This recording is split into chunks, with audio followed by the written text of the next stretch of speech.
CompuBox numbers in the 7th. Marquez 35 out of 70, landing half his blows. Diaz 34 out of 91.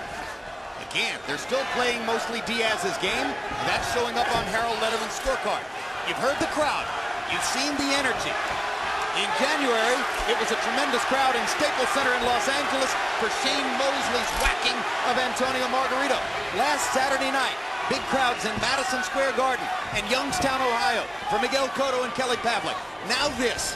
Economic conditions are helping to bring boxing back to its roots, and fans are responding. And now there's a cut outside Diaz's right eye. From the left uppercut from Marquez, which has been maybe his most effective punch. Along with the straight right hand. So they're equal in cuts now.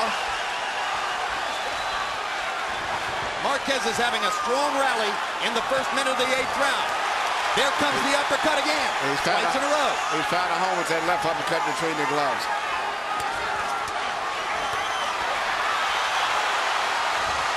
Diaz isn't landing many of these. No. But he's asserting his energy again. Good job of blocking punches there by the Baby Bull. That cut could pose a problem between rounds for Joe Chavez again. You saw the job that Chavez did with Rocky Juarez's cut in the first fight. He'll have to go to work on Diaz between rounds. The same thing. You know, Marquez is fighting for the pride of his country. You know, even though they're both supposed to be Mexican, right now, Marquez has said that he would die in the ring and leave all the blood that he has in his body if he has to for his country in this fight.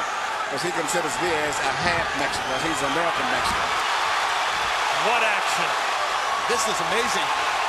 Marquez is a good defensive fighter, but Diaz overwhelms his defense, overtaxes it with the sheer volume of his punches. Even as Marquez sharpshoots and continues to land the flusher, harder shots. And as the blood flows, the urgency level rises. And you can see now, it looks like the expression on Diaz's face has changed somewhat, and Marquez's confidence level is starting to grow now. Diaz did not respond well to the cut against Nate Campbell. He's cut in a similar kind of dire way here against Marquez. Well, we told you how Marquez adjusts and comes on and in the middle. Diaz got caught with a left hook, and he looks stunned. 25 seconds to go. Can the great technician find a way? Diaz with a left hook to back him off. That left hook was about as clutch a punch as Diaz could possibly have thrown. And you know, Marquez is an experienced fighter, and he can handle getting into trouble, but I don't know if Diaz can handle that, because he has not had that type of experience. Everybody's up. Okay, Juan. Hey, what was it? My punch. A punch? Gotta check your eye. Look at me. Look at me right here. Look at me. Look this way. I gotta check your eye. Got the cut. Go. Okay, Juan, listen. Listen. You're not moving your head, son. Okay? Look, don't worry about that cut. The cut is okay. All right? Joe got the cut. Now listen. Give me that mouthpiece. Sorry. Give me a drink. Listen, you got to use the jab, all right? Listen, use your feints on him now, okay? Don't give him too much distance, though. Okay? Okay? Don't stand right in front of this man. Here you see Marquez mixing up his punches to the outside and between the gloves. I think that left uppercut between the gloves right there was a shot that caused the cut. You can see the blood just start to spurt as soon as he landed that left uppercut. And here is the left hook that he catches with the head, which he just simply didn't see the punch. And it's a punch that hurts is always one you didn't see. Because he thought he had blocked it, but it came in the back of the gloves. It still came through.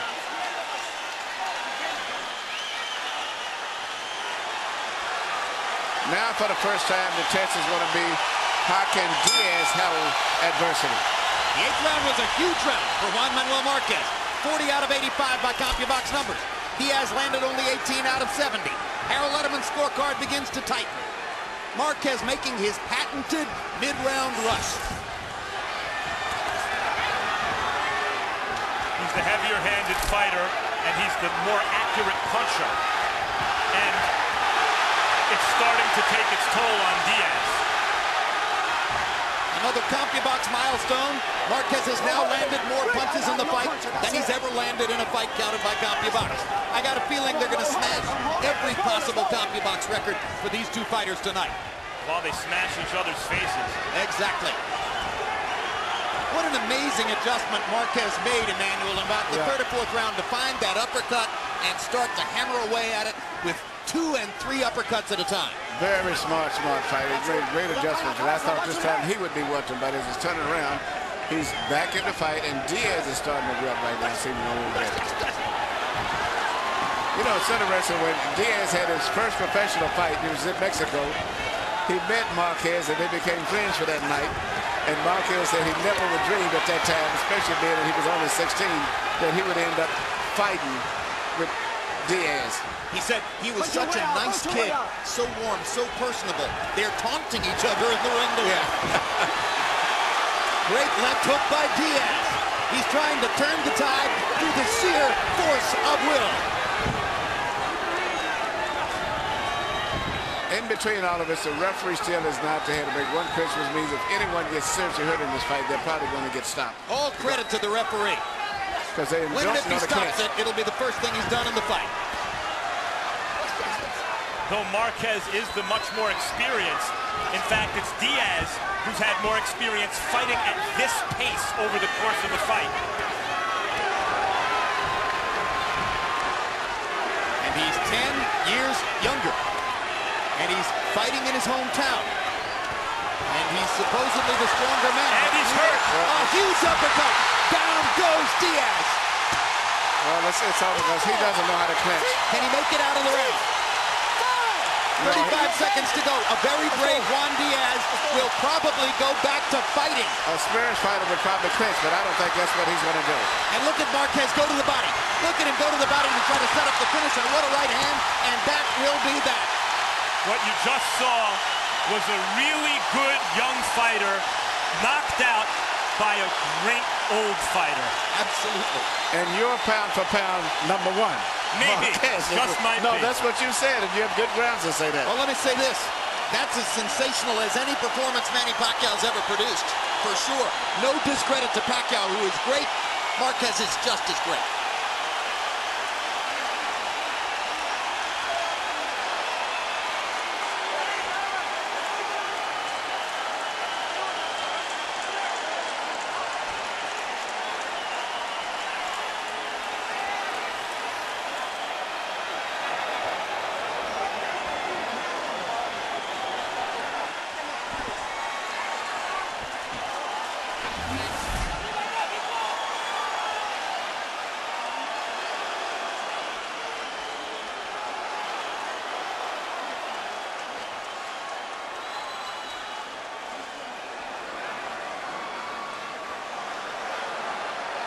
That was the first knockdown. Okay. Here's another look at the first knockdown, Emmanuel.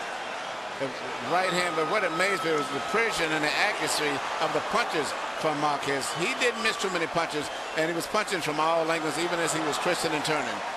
The mark of an experienced fighter. A straight right hand, and then the uppercut produced that first knockdown. The second knockdown is really almost a formality on a brilliant right uppercut.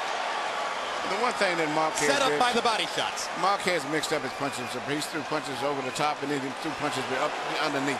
The sheer professionalism of the knockout, an amazing thing. And if ever you wanted an example of how to finish by going to the body first and setting it up upstairs, that was it.